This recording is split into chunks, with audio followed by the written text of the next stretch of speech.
हुकूमत और अपोजिशन के दरमियान इख्तलाफात और कशीदगी की वजह से अहम मामलात इल्तवा का शिकार हैं। दोनों तरफ से बातचीत और मुशावरत ना होने से मसाइल पैदा हो रहे हैं और आईनी तकाजे भी पूरे किए नहीं जा रहे। उन्हीं में से एक मामला इलेक्शन कमीशन के 2 अराकीन की तकर्रुरी का है, जो वज़ीर आज़म इमरान खान और अपोजिशन लीडर शहबाज शरीफ के दरमियान बराह रास्त मुशावरत ना होने की वजह से लटका हुआ है। 90 दिन गुजरने के बावजूद इलेक्शन कमीशन के सिंध और बलूचिस्तान के नए अराकीन की तकर्रुरी नहीं हो सकी है और ना ही वज़ीर आज़म और अपोजिशन लीडर में किसी तरह का मुशावरती अमल शुरू हो सका है, क्योंकि ये आईनी ज़रूरत है। इसलिए इस मामले पर दोनों को साथ बैठना तो पड़ेगा। इस मुशावरती अमल के बगैर ये तकर्रुरियां पार्लिमानी कमेटी भी नहीं कर सकती। इलेक्शन कमीशन के 2 अराकीन 26 जनवरी को रिटायर हुए। इलेक्शन कमीशन ने 45 दिन पहले ही यानी 10 दिसंबर को तकर्रुरी का कह दिया था। इस हवाले से कोई पेशरफ नहीं हुई। फिर रिटायरमेंट के बाद भी 12 मार्च को मजीद 45 दिन गुजर गए, मगर फिर भी तकर्रुरी नहीं हो सकी। मजमूई तौर पर इस मामले पर सलाह मशवरे के लिए आइन के तहत 90 दिन की मोहलत खत्म हो चुकी है। वज़ीर आज़म अगर शहबाज शरीफ साहब से बात नहीं करेंगे तो मामला आगे नहीं बढ़ेगा। हमारी इत्तलात के मुताबिक शाह महमूद कुरैशी ने ज़रूर राब्ता किया था। क्या मामलात हुए? इसके अलावा वज़ीर ख़ारजा शाह महमूद कुरैशी चाइना में हैं। स्ट्रेटेजिक डायलॉग के हवाले से क्या अहम मामलात हो रहे हैं, उनसे इस हवाले से भी बात करेंगे। बहुत शुक्रिया शाह साहब हमें ज्वाइन करने के लिए। अहम मामला है, मोहलत भी ख़त्म हो गई और दिसंबर में इलेक्शन कमीशन ने बता दिया था। आपने गालिबन अपोजिशन लीडर से राब्ता किया, वज़ीर आज़म ने नहीं, क्या मामला हुआ है?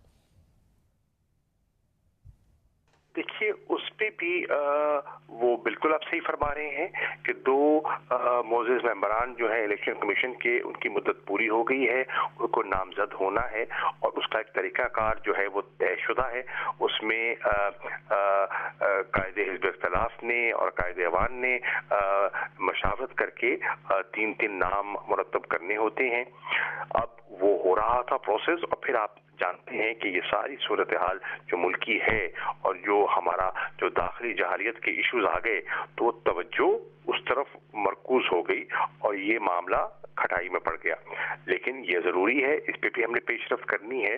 तो अब इंशाल्लाह इस पे भी उनसे मैं मुलाकात भी चाहूँगा और उनसे रहनुमाई भी हासिल करना चाहूँगा और बात भी करूँगा और फिर उसकी एक कमेटी खुदा करे अगर उस पर कोई कंसेंसस हो जाता है तो सबसे अफजल बात वही होगी और खुदा न खासा नहीं हो पाता तो फिर जो एक प्रोसीजर है वो आपके सामने ही है। होने या ना होने के लिए ज़ाहिर है मुशावरत लाजमी है। तो वज़ीर आज़म ऑप्टिक्स की वजह से या ईगो की वजह से क्या बात ही नहीं करेंगे? कभी भी इतने सारे मामलात हैं लीडर ऑफ द ओपोजिशन से, या मुशावरत करनी पड़ी तो कर लेंगे, या इख्तलाफात इस नौइयत के कभी बात नहीं करेंगे? देखिए मैं समझता हूँ कि मशावरत का अमल है और उस मशावरत के अमल के लिए मैंने एक उनकी हुक्म पर एक इब्तदा की है और मैं समझता हूँ कि अगर इस स्पिरिट से हम आगे बढ़ते हैं खुदा करेगा कोई बेहतरी का इम्कान निकल आएगा। और शाह साहब, आप क्योंकि चाइना में हैं और पहली नौयत का एक स्ट्रेटेजिक डायलॉग पाकिस्तान का चीन के साथ, और इस वक्त मौजूदा मामलात में चाइना की अहमियत बहुत ज़्यादा बढ़ गई है, जिस तरीके से पाकिस्तान के मामलात हैं और भारत की तरफ से प्रोपेगेंडा है, क्या इस वक्त हो रहा है इन स्ट्रेटेजिक डायलॉग्स में?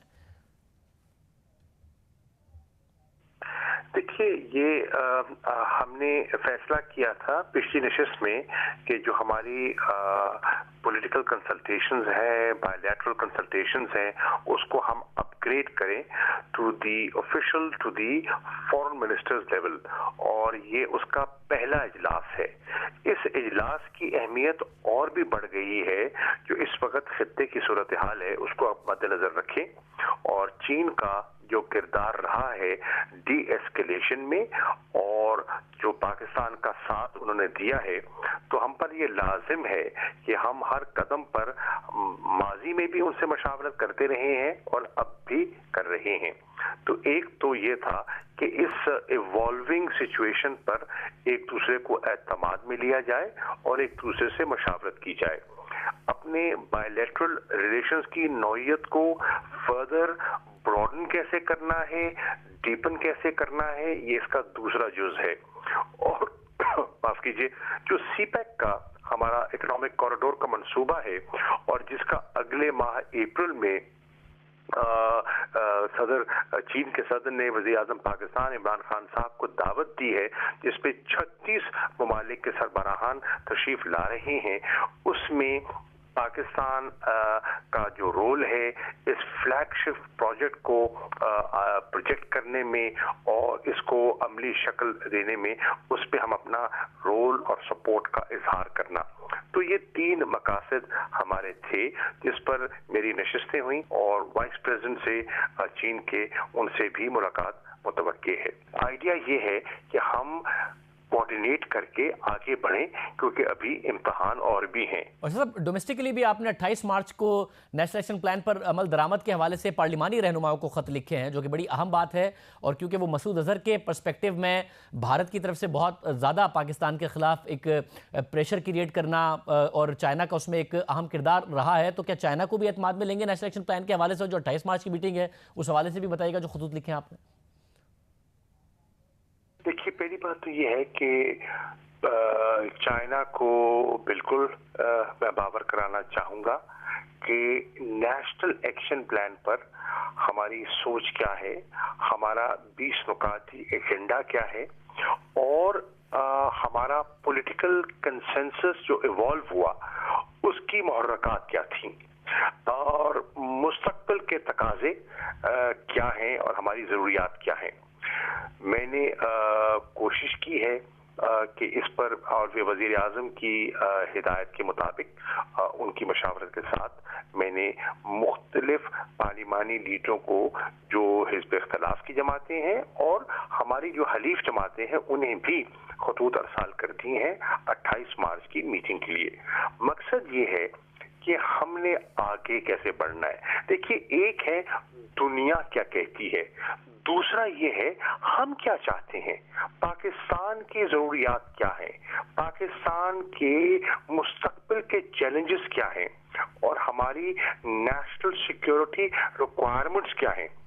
ये सियासत से बलातर चीजें हैं और इस पे सारी कौम का एक पेज पर होना मैं समझता हूँ लाजिम है। तो उस पे उन्हें कंसल्टेशन, उनका इनपुट लेना मैं समझता हूँ हैसियत हुकूमत के हम पर लाजिम है।